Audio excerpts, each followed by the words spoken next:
Hello, welcome to my channel Khushboo architects. आज का ये वीडियो स्पेशली उन लोगों के लिए है जो अपना घर बनाने जा रहे हैं या जो पहली बार कंस्ट्रक्शन फील्ड में आए हैं और जिन्हें बिल्कुल नॉलेज नहीं है कि हम कहाँ से शुरुआत करें। घर बनाना, आपके अपने सपनों को साकार करना कोई आसान काम नहीं है, इसलिए हमेशा आपको सही डिसीजंस लेने होंगे। घर बनाने की शुरुआत सबसे पहले हम ये सोचते हैं कि हम कहाँ से करें। कई बार हमें समझ में ही नहीं आता कि हम कॉन्ट्रैक्टर को हायर करें सबसे पहले, ये इंजीनियर को या आर्किटेक्ट को। कई बार हम इस चीज़ के अंदर कंफ्यूज हो जाते हैं, तो हम आसपास हमारे कहीं पे भी जो कंस्ट्रक्शन चल रहा है हम उससे पूछने लगते हैं। लेकिन आपको सबसे पहले अपने कंस्ट्रक्शन को स्टार्ट करने के लिए सही व्यक्ति का चुनाव करना होता है। और सही व्यक्ति कौन है?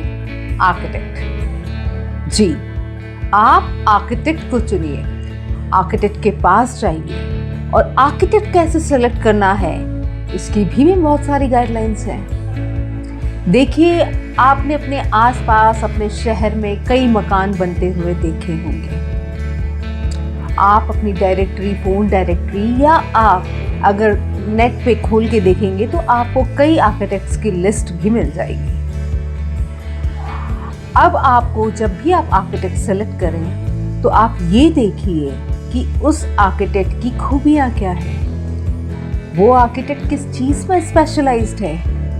क्या वो रेजिडेंशियल प्रोजेक्ट्स करता है या कोई और प्रोजेक्ट्स करता है, या वो कॉन्ट्रैक्टरशिप के अंदर घुस गया है यानी कि टर्न की प्रोजेक्ट लेता है। तो ये सबसे पहले आपको डिसाइड करना है कि सारी की सारी टेंशन्स आपने लेनी है क्या। नहीं समझे ना? मेरा मतलब है कि आर्किटेक्ट के अंदर भी दो चीज़ें होती हैं कि एक तो आर्किटेक्ट आपको कंसल्टेंसी देता है जिसमें वो आपको सारी ड्राइंग और डिज़ाइंस देगा, और दूसरा पूरा टर्नकी प्रोजेक्ट लेता है। टर्नकी के अंदर आपको किसी भी चीज़ की परेशानी उठाने की ज़रूरत नहीं है। आप तो बस उनके साथ ऑफिस में बैठ के डिज़ाइन फाइनल करिए, एक बार उनको साइट दिखाइए, बाकी का सारा हेडेक आर्किटेक्ट का है। आर्किटेक्ट अपनी टीम को वहाँ पे लगाएंगे, आर्किटेक्ट के ही कॉन्ट्रैक्टर होंगे, सारे वर्कर्स आर्किटेक्ट के होंगे, चाहे वो इलेक्ट्रिशियंस हो, प्लम्बर हो, और वो आर्किटेक्ट की निगरानी के अंदर काम करेंगे। और लास्ट में आपको सिर्फ अपने घर की कीज उनसे लेनी है। तो जो चीज़ आपने ड्राइंग के अंदर देखी थी वो एज इट इज आपको मिलेगी, लेकिन आर्किटेक्ट अनुभवी होना चाहिए। ये सबसे बड़ी चीज़ है कि आर्किटेक्ट हमेशा अनुभवी चुनाव करें। आप ये देखिए कि उनकी कितनी साइट्स चल रही है, मार्केट में उनकी क्या वैल्यू है, वो कितने ट्रस्टवर्दी है। देखिए, जब भी मेरे पास जब भी क्लाइंट आते हैं तो मैं अक्सर क्लाइंट से सबसे पहला ये सवाल करती हूँ कि आपके फैमिली में मेंबर्स कितने हैं। वैसे तो आप जब भी आर्किटेक्ट के पास जाएं तो अपनी पूरी एक रिक्वायरमेंट की लिस्ट बना के जाएं कि आपको आर्किटेक्ट से क्या क्या कहना है, क्योंकि आर्किटेक्ट बिल्कुल वैसा ही है जैसे एक डॉक्टर होता है कि आपकी बीमारी जो भी है, डॉक्टर उसकी जब तक जड़ तक नहीं पहुंचेगा ना तब तक उसका इलाज नहीं कर सकता। सेम वही आर्किटेक्ट का काम है। आर्किटेक्ट गहराई से पूछता है कि आपके घर में क्या क्या चीजें होती हैं, आपकी क्या क्या रिक्वायरमेंट्स है।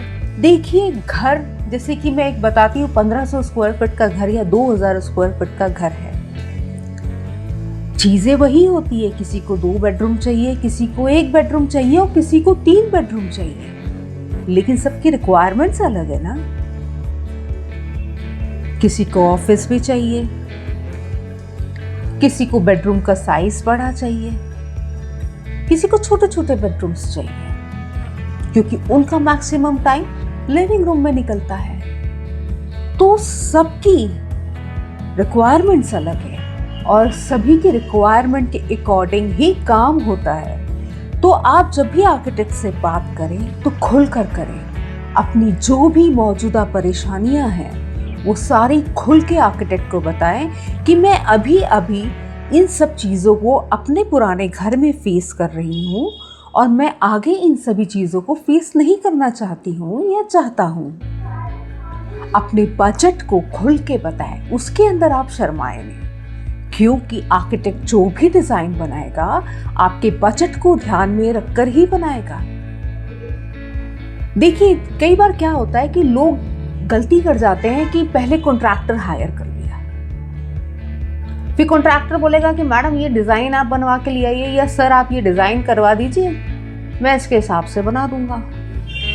ये गलतियां कई बार होती है और क्लाइंट्स आते हैं आर्किटेक्ट के पास में, एक फ्लोर प्लान बनवाया और ज़्यादा से ज़्यादा उसके ऊपर कॉलम की मार्किंग कराई और लेके चले जाते हैं, जो कि सबसे बड़ी मिस्टेक है।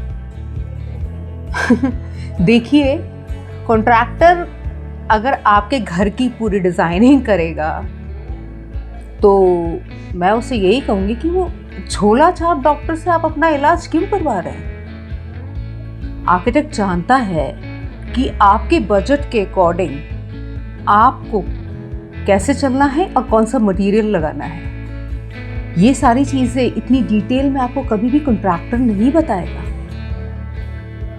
आर्किटेक्ट को ये मालूम है कि आपके कौन से स्पेस को किस तरह से यूटिलाइज करना है। देखिए, जब भी आप कॉन्ट्रैक्टर को आप काम देते हैं ना डायरेक्टली, तो उसमें क्या होता है, कॉन्ट्रैक्टर के पास बहुत सारे काम होते हैं, उसे कैसे भी करके आपकी साइट को निपटाना है।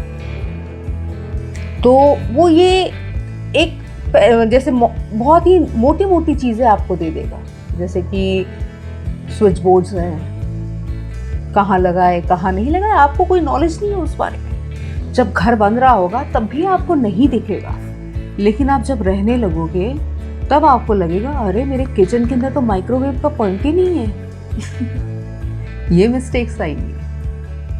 कई बार आपका प्रॉपर स्पेस यूटिलाइजेशन नहीं होगा।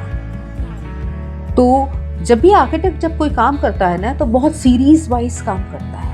वो आपको टोक भी देगा। अगर आप जब देखिए, स्ट्रक्चर जब तक बन रहा है ना, तब तक तो हमको ऐसा लगता है कि भैया हमारा मकान पूरा खड़ा हो गया है, लेकिन असली खेल तो स्ट्रक्चर के बाद शुरू हुआ है ना। तब हमें ऐसा लगता है कि यार अब बचा क्या है, स्टाइल और पेंट ही तो बचा है।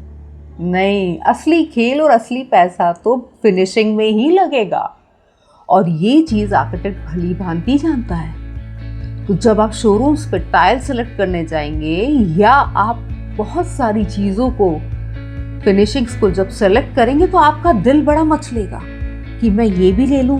अरे क्या बिगड़ रहा है यार, 15 रुपये ही तो ज़्यादा है, 15 रुपये में क्या चला जाता है। ऐसे छोटा छोटा छोटा छोटा छोटा छोटा बजट बढ़ता जाता है, और ये सारी चीज़ें आर्किटेक्ट जानता है। कॉन्ट्रैक्टर जानता है, पर कॉन्ट्रैक्टर आपको रोकेगा नहीं। आर्किटेक्ट आपको रोक देगा कि नहीं, मेरे बजट के अकॉर्डिंग, या आप जो बजट आपने बताया है आप उससे बहुत ज़्यादा आप चले जाएंगे। आर्किटेक्ट क्या करता है, आपकी मिनिमम बजट के साथ में खूबसूरत डिज़ाइन सेलेक्ट करता है, खूबसूरती से उसको बनवाता है, वर्कमैनशिप को प्रॉपरली ध्यान देता है। देखिए, मैंने आपको बोला कि आप आर्किटेक्ट को अपने घर का डॉक्टर ही समझिए, क्योंकि जब भी आप आर्किटेक्ट के पास में जाएंगे वो आपको हमेशा प्रॉपर सजेशंस देगा। आर्किटेक्ट का काम बिल्कुल उसी तरह से होता है जैसे एक डॉक्टर का होता है। कैसे?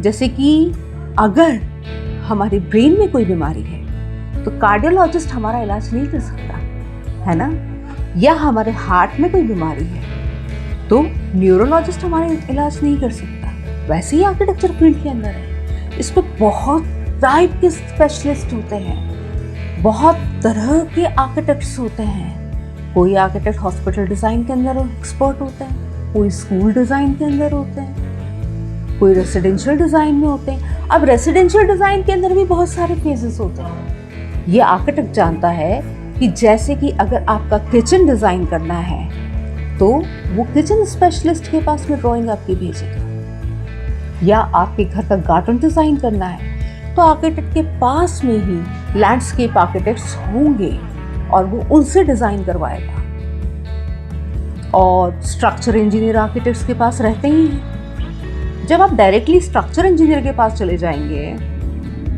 तो स्ट्रक्चर इंजीनियर तो सिर्फ स्ट्रक्चर पे ध्यान देगा, वो इतनी सारी मटेरियल्स की डिटेल्स में नहीं जाएगा कि हमें उन सब चीज़ों को, कम से कम चीज़ों को इस्तेमाल करके किस तरह से खूबसूरती को मेंटेन करना है।